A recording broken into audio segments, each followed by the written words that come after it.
Morning, everybody. I'm James Brown. My company is called Public Architecture, and I'm pleased to be participating in this really wonderful effort over the next 12 months. Welcome. And as we introduce ourselves, those of you who are visiting to learn more and has been dreaming and envisioning a binational park at this location for many years, and he'll now share his emerging vision for our Build That Park campaign. Jim?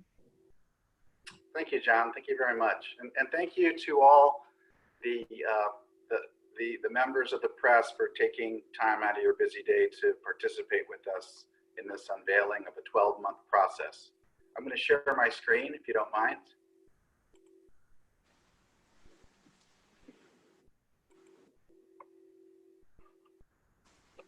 Can you guys all see that okay? Yes. Imagine a different kind of border. I mean, we're all, us living in San Diego, Tijuana, we're used to a certain kind of militarized presence on our border, a somewhat ugly presence. And it comes from seeking security, the never-ending ratcheting up of ever higher and higher walls, ever more numerous walls, until there's the dream that will achieve something, that will achieve security, when in fact that is not the right strategy for achieving security. We are convinced, and have been convinced for some time, that the best security that we can ever achieve is true friendship and cooperation with our neighbors to the south and our neighbors to the north. That is true and long-lasting security. And we want to show a manifestation of this friendship and cooperation and unity by the creation of a binational park on our border with Mexico, taking place at the site where Friendship Park is now, as the border meets the Pacific Ocean. I'll give you an idea of some of this. All of you in the press, I think, are familiar with the site, but I'm going to mention it because there'll be other people that listen to this later that may not be. Here's the border, running across here along into the ocean. On the north side, there's a large estuary that extends for miles all the way to Imperial Beach. On the south side, there's the vibrant community of Playas with housing, restaurants, businesses lining the beach and a road and a boardwalk down here. The old historic bull ring. They haven't had bullfights there lately, but it's a gorgeous historic structure. And beautiful canyons that used to run straight through unimpeded and might again one day soon, we hope. The current condition, this is not even the current condition. This was the condition from, say, 15 years ago, when there was just one fence on the wall, and families, although this was not a great place to meet, it was the only way families could come and meet their loved ones that weren't able to travel back and forth. So you would have families travel to this meeting place from all over Latin America and from all over the United States and Canada, traveling thousands of miles in some cases. And why wouldn't you? If it's your only chance to see a sister, a brother, a grandchild, a great-grandchild, perhaps the last time you'll see your parents, the last time you might see your grandparents in person, this is where you would come. Now the situation is a lot worse. There are two walls separated by some 75 feet, and the mesh is so tight you can't even put a fingertip through. This proposal seeks to remedy that action. Now, we're starting now in August 2020. We're going to be completed with this design process in August 18th, 2021, which is the 50th anniversary of Friendship Park. John spoke about that earlier. And this is not just going to be us doing this project. This is going to be a variety of people, stakeholders, grassroots organizations, designers from across the world, students from across the world, practitioners, artists. We're going to be holding design competitions to get ideas.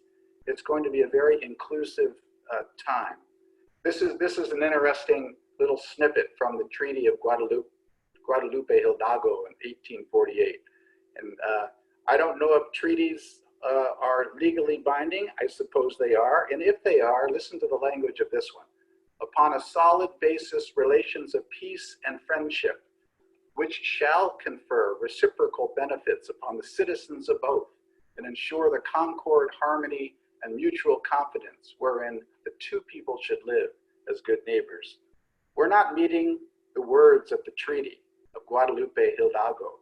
The only way that we can maintain good relations with our neighbors to the south is to treat them with respect. And in turn, we will be treated with respect. And the first step is to create this binational park, a place of celebration, an obvious place of coordination, mutual benefits for both countries and all the people within the park. This is the existing conditions for the park. These are the buildings there now. So I'm going to use my cursor. I want to show you the scope of this park. In Tijuana, the park might encompass this whole area, a vast swath of land. And in the United States, a like-minded size.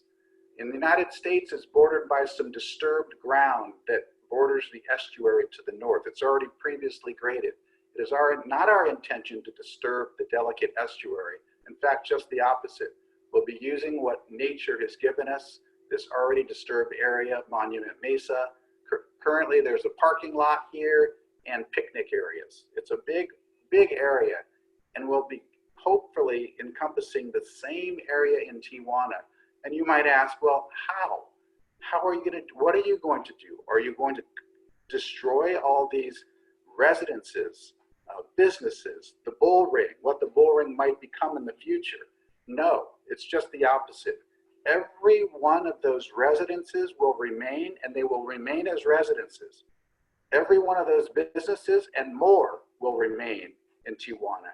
And possibly this beautiful string with this gorgeous boardwalk that traverses right along the beach. Can you imagine if it extends into the US and people are strolling along the boardwalk, crossing the international border between two countries? It's a wonderful vision. This is the very ugly, this is looking at Friendship Park from the north to the south. As important as this meeting space is in the world, it is one of the least attractive and oppressive parks I've ever laid eyes on. We're going to remedy that. So what we're proposing, if you can imagine this as one binational park, the Border Patrol, Homeland Security has many devices to passively watch this northern boundary of the binational park. There will be no fence on the northern boundary. Likewise, there will be no fence on the southern boundary in Tijuana, in Playas. Really, the city will appear mostly unchanged in this area. We will be building along the actual physical border line a retractable fence for those periods of time that it is necessary to close it. And our vision is that this is a 24-hour binational park, and it's a pedestrian border crossing. No cars, pedestrian only. So in order to keep the very delicate estuary unencumbered, we don't want cars coming out here. And it would be entirely inappropriate to have yet another line of cars here. But pedestrians, yes. The people would come out to the site from the US side by a trolley or a tram, hugging the high ground out of the influence of the very delicate estuary. So to cut down on traffic jams, smog, just a little jitney that goes back and forth to a distant parking garage, and also joining the trolley system in general. That's how you arrive at the park on the US side. On the Mexican side, in Playas, you arrive at the park in many different areas. It's a fascinating and almost a binational city we're creating. It flirts with a true binational city. Some of the basic ideas, and by no means are we trying to dictate the design process ahead of time. This is a 12-month process, but imagine taking the tram out to an entry point. Yes, the estuary is important, so we have interpretive centers and museums that talk about the estuary, talk about the history of the land itself. The border culminates, the border line itself culminates in a pier extending 1,500 to 2,000 feet out into the ocean. Not just a walking pier, but a wide pier, perhaps 100 feet wide, with meeting rooms, conference rooms, restaurants, hotels. This is an active place, not just a grassy field. It's dense with buildings, it's dense with uses, dense with the sharing of ideas and commerce. And I don't know what will become of the bull ring, but it will remain. It's a beautiful historic structure. Imagine this as a conference center. You might, who knows, maybe a little slit could be cut out of it so the views of the ocean would be opened up. Concerts, discussions, debates about the future of borders in general, about the future of the world. And this is a demonstration project for how we need to start thinking about our borders in the future. All over the world, there's clashes at borders. It's becoming more and more apparent and more frequent that something has to be addressed here. It's the strategy of just fortifying the walls even more. You can see it's a losing strategy. We have to do something radically different, and this project demonstrates exactly what can be done. Imagine these buildings trickling through and the boardwalk trickling through along the beach. Gorgeous. There's case studies we're studying. There's lots of good examples of projects and parks all over the world. And the most simplest referral you could talk about is our very own Peace Arch Park. The United States already runs a binational park. A lot of people don't know this. It's on our Canadian border, located between Blaine, Washington, and Surrey, British Columbia. So Homeland Security knows how these work. We're not making it up completely. They've done it before. Here's our process. As I said, it's a 12-month process. Step 1, listen to the voices. We're collecting people's stories about the borderlands now, about their interaction with this part of the border. We're starting to collect stories from grassroots organizations and people that work within this space. And not just this space, but borders around the world. We will be honoring the history. We will not forget the first peoples. Before the US was in this area, before Mexico was in this area, the Kumeyaay Nation was in this area. They will have an important voice in the development of this park, and we intend to engage them from the very beginning. We will be engaging designers, hosting international design competitions. We will pick specific focus topics because the park is a very large park. For instance, one topic might be, how do you get people to the site? How do you bound the park?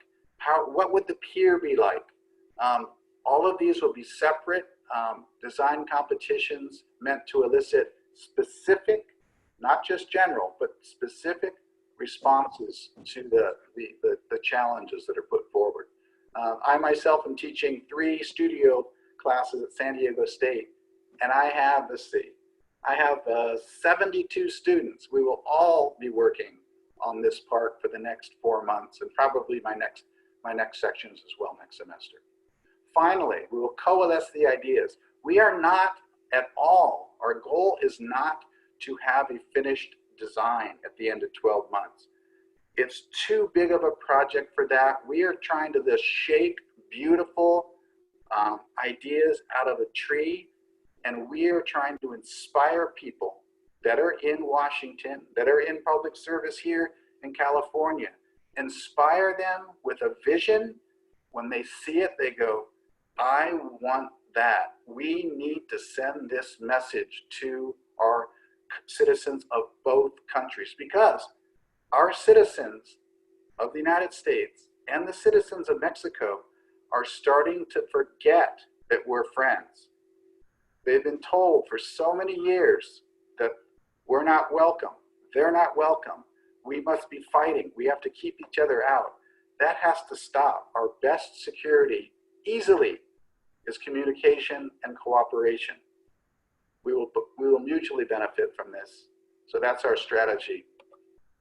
We did an interaction several years ago, 2011, where we did convince Homeland Security to take one of their tall walls and crack open a 50-foot long gate, rolling gate. It was a small interaction. It helped with some of the several events that we host at Friendship Park. But, you know, it's a Band-Aid on a big, big wound. But so we intend to turn this little crack we made in the wall into a real project that really expresses openness. So that's what we intend to do.